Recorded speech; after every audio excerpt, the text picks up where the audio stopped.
9வது நாளுக்கான விசுவாசம் அறிக்கைகள். ஞானத்துக்கான விசுவாச அறிக்கை. நான் கர்த்தரிடமிருந்து ஞானத்தை கேட்கிறேன். அவர் குற்றம் சொல்லாமல் எனக்கு அருள்கிறார். கர்த்தருக்கு பயப்படுவது என் ஞானத்தின் ஆரம்பம். அவர் என்னை திறந்த மனதுடன் நடத்துகிறார். நான் ஞானத்தில் நடக்கிறவன். எனது நடைகள் பாதுகாப்பாக இருக்கின்றன. தேவனுடைய ஆவி எனக்குள் வசிக்கிறார். அவர் எனக்கு ஞானத்தையும் அறிவையும் கற்றுக் கொடுக்கிறார். நான் மனித ஞானத்தால் அல்ல, தேவனுடைய ஞானத்தால் நடத்தப்படுகிறேன். கர்த்தர் எனக்கு தன் வார்த்தையின் மூலம் தெளிவான வழிநடத்தலை அளிக்கிறார். உமது வார்த்தை என் கால்களுக்கு விளக்கும், என் பாதைக்கு ஒளியும்.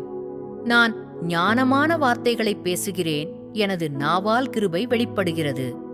நான் ஞானத்தில் வளர்கிறேன். தேவனுடைய கிருபையிலும் வலிமையிலும் நிறைகிறேன். கர்த்தர் எனக்கு தன் தெய்வீக ஞானத்தை வெளிப்படுத்துகிறார். குழப்பம் அகல்கிறது. நான் ஞானத்தில் செழிக்கிறவன். என் வாழ்வு நியாயத்திலும் அமைதியிலும் நிலை பெறுகிறது.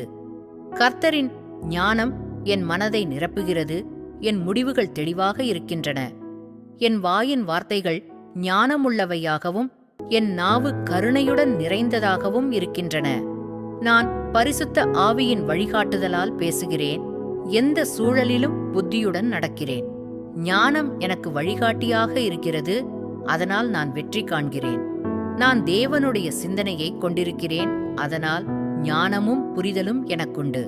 ஆமென்.